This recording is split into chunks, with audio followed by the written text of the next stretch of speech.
మా కుటుంబానికి, రంగ గారి కుటుంబానికి ఎప్పటి నుంచో ఆప్తులుగా ఈ ప్రాంతంలో కుటుంబం ఉందండి.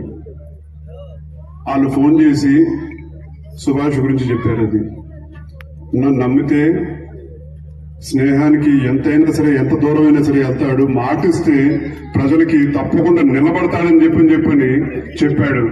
నాకు చెప్పిన వ్యక్తి ఇవాళ కాదు, నాకు ఇంచుమించు 30 సంవత్సరాల నుంచి పరిచయం. అలాంటి వ్యక్తి చెప్పాడని చెప్పంటే తప్పకుండా ఈ ప్రాంతానికి రావాలి, మా సుభాష్ గెలిపించాలి, మీ అందరూ తప్పకుండా మద్దతు తెలియజేస్తారని చెప్పిన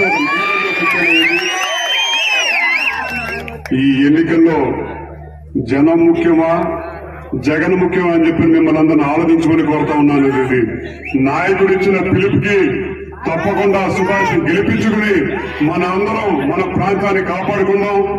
అలాగే ఇక్కడ ఎవరెవరు వీళ్ళు బెదిరించారు, వాళ్ళు బెదిరించారని చెప్పి